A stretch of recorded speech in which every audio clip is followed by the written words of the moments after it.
Hello, my name is Chloe Folden, and today's video was prompted by two semi-overlapping questions.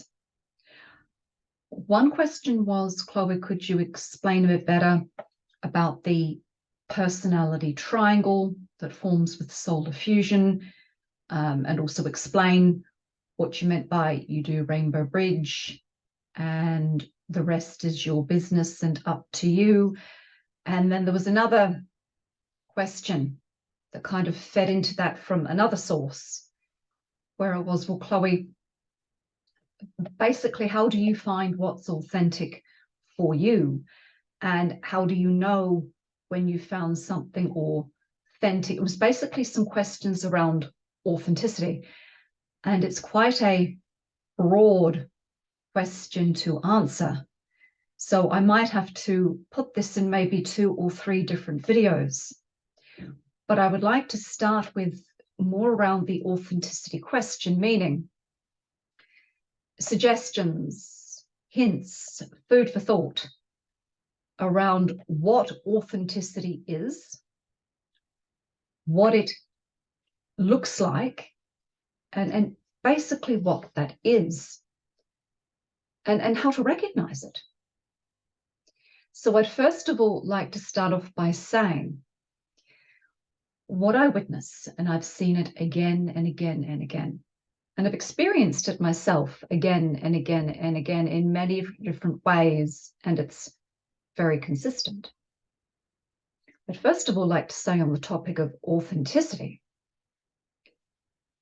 everybody wants everybody else to be more authentic until that person's authenticity doesn't match their own. And everybody wants others to speak their truth and be real until the truth being expressed doesn't match theirs. So this is what I mean by this being a very broad topic. Where the middle point with this is it's very important to understand that authenticity, what that is and what it looks like. It's about finding confidence or some measure of confidence to start exploring parts of yourself. And that is different for different people. And please keep in mind, I'm speaking generally. But while you are doing that, and while you are discovering home truths for yourself and authenticity for yourself, and you would want that respected, meaning you would want others to respect that part of your journey and respect what you believe is authentic for you, you need to allow others the same space. And herein lies the issue of what crops up. Meaning what I've witnessed time and time again is people who develop this idea over what's authentic and what's not. And while that might be true to them and their narrative, the minute someone else voices an opinion or does something different to them, generally speaking, there's this really childish, immature reaction to go, they're fake. They're fake. That person's being fake. And look, clearly they're not. Because if what they were doing or saying was fake for them, they wouldn't be doing it. Clearly something in what they're saying and doing is authentic for them because that's what they're doing. So I'd like to give a deeper example of what I'm talking about and why there are different ways this phenomena manifests. It's easier to talk about to give an actual real life scenario. And I'll actually share one of my own. Going way back, quite a few years ago, I was at a workshop many years ago. And during this workshop, the workshop facilitator brought up the moon, and basically brought up the moon in a very negative context, meaning it was a lot of, in my opinion, a very paranoid information about the moon, that the moon should be stamped out, or the moon should be muted, or, you know, very a very paranoid extremist view of the moon. And while that would not be my truth or my belief or authentic to me, it is for them. So here we go. While you are entitled to give a counter opinion, where it goes wrong for people is where it starts to then manipulate into a battle of wills. Meaning, giving that scenario, meaning when I was in that workshop and this started to be talked about, of course I'm sitting there going, what?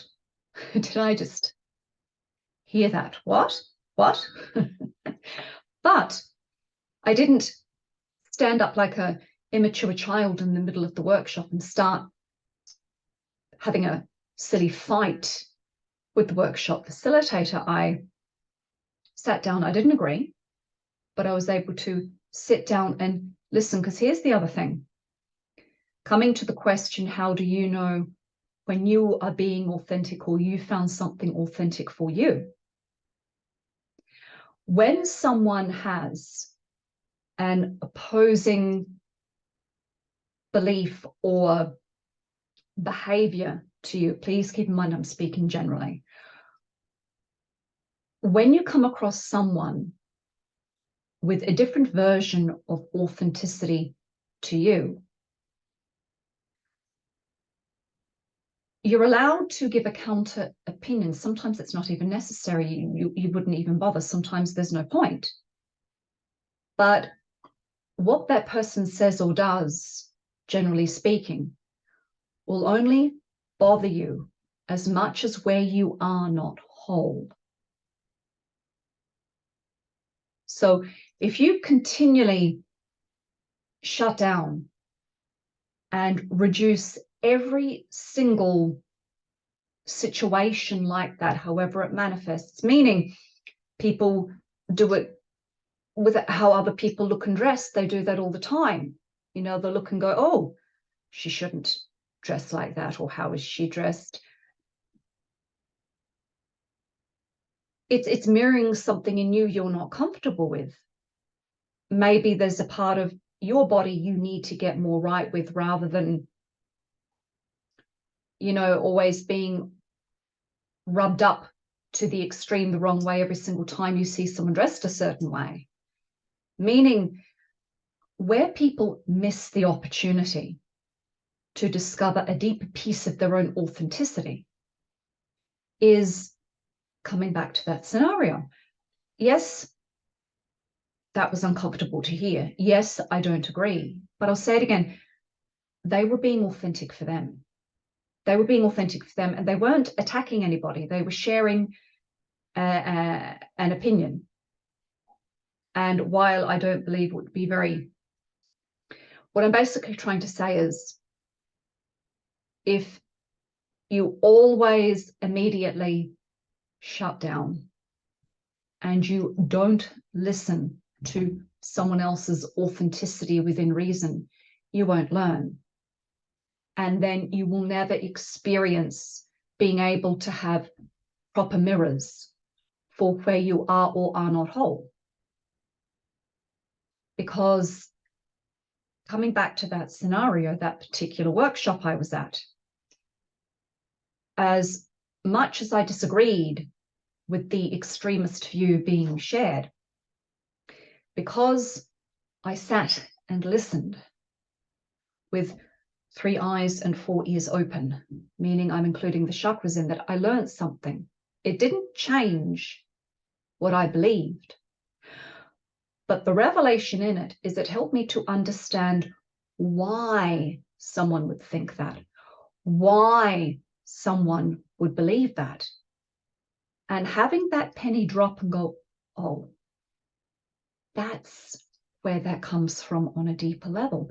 That's where it's coming from.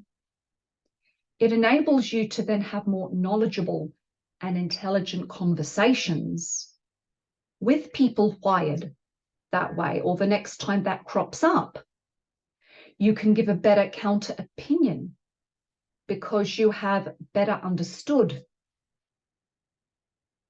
where that's come from, or in other words, where the missed opportunity is. And please keep in mind, I'm speaking generally.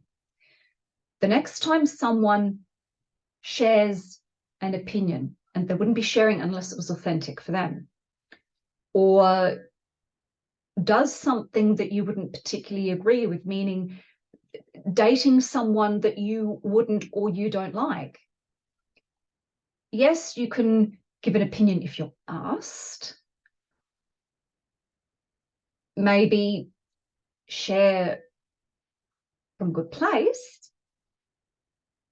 But it's not about you trying to make yourself feel better by forcing that person to change, meaning that's where it goes wrong. That's where it degenerates into power games and people start to disempower themselves. Meaning, let's come back to that scenario. Let's take a mother and daughter scenario, for example, and the daughter's dating, and the daughter brings home someone that the mother doesn't particularly like. Mother's still civilized, hi, how are you, and all of that, but the daughter's kind of picking up on, obviously, the mother not being, I don't know, as friendly as what she thinks she should be, or as open. In other words, the daughter knows something's a little bit off, even though the mother's saying hello, how are you to the boyfriend and being courteous. Here's the thing. The mother is doing her best by still being courteous and welcoming. But if it's not authentic for her to be gushing and all about the boyfriend, that's okay. So this brings me back to everybody wants everyone to be authentic and speak their truth until it doesn't suit them. And then it degenerates into childish power games. Meaning, in that scenario, if everyone honors everybody's space, maybe the mother might warm up a little bit more to the boyfriend. Maybe she won't. But as long as people can remain civilized, who cares? And why should it degenerate into a power game, meaning this is what happens? The boyfriend then leaves the dinner, or however he was introduced to the mother, and then it's just mother and daughter. And the daughter then goes up to the mother and goes, Mum, I noticed you're a bit uncomfortable. What was wrong? You didn't really seem to like him. And, you know, so she's seeking, she wants her mother to speak her truth and be honest. And the mother goes, well, you know what? He seemed like a nice guy, but I didn't really like him. And then rather than going, okay, and maybe talking about it a bit more, that's where then people turn mountains into a molehill, or potentially so. Meaning, here we come back to authenticity.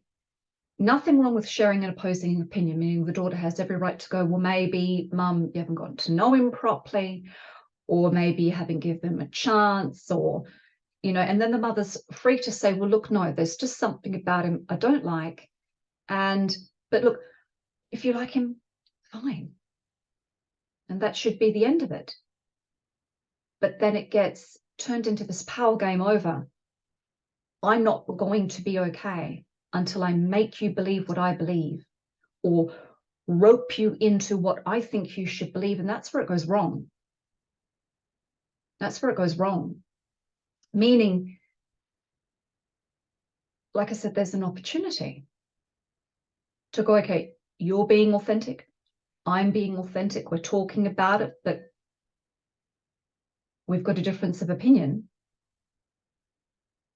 And two people should be mature enough to just navigate that as it is, without trying to force their authenticity, their narrative on each other. And it can work the other way. You know, the boyfriend leaves the dinner and then the mother says to the daughter, oh, do you know what? I know you're not going to like what I've got to say, but I didn't like him. And then it can happen the other end of the spectrum. The daughter goes, that's fine, mum. I kind of picked up on that. I kind of picked up you didn't like him, but I do, you know. And the mother going, okay. I'm going, okay, said my piece. I've made my point. Find a way to just be as civilized as possible about the whole situation. But like I said, there's the issue. One or the other or both will then want to force their version of what's authentic on each other. And that's where it goes sideways, meaning where the opportunity to heal is.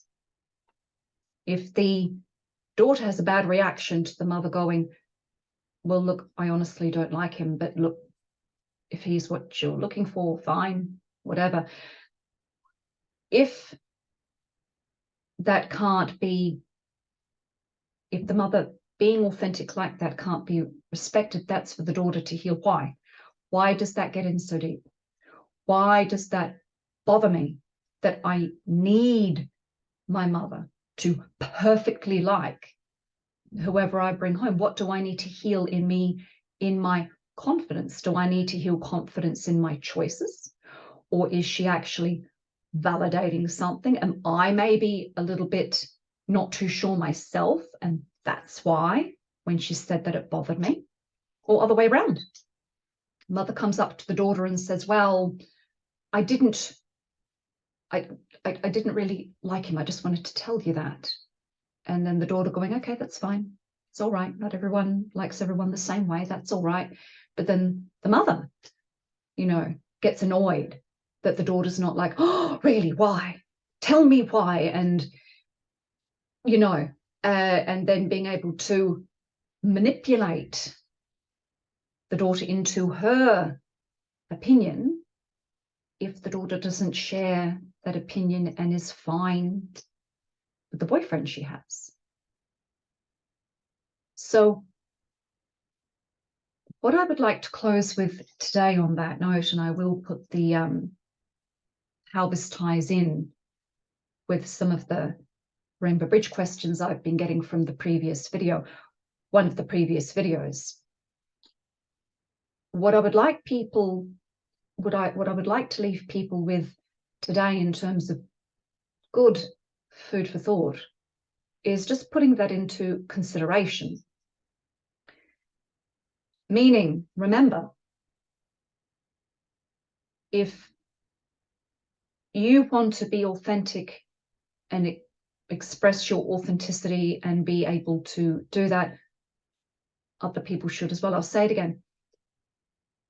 Everybody expects everybody else to speak their truth or to be able to do that until it doesn't suit them.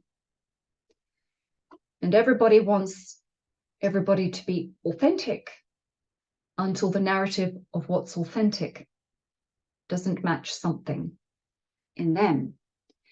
And rather than turning that into a battle of wills over trying to manipulate someone into believing what you believe or talking over them when they've clearly expressed to you who they are and what they believe, see it as an opportunity as if something someone says or does within reason bothers you, it's not them being fake or the other childish stuff that gets chucked around.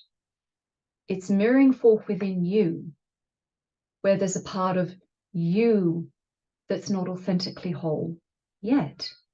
It's obviously rubbed up on something that you are not whole with, because if you were whole and authentic with that particular part of yourself, whatever they said or did, generally speaking, it wouldn't bother you.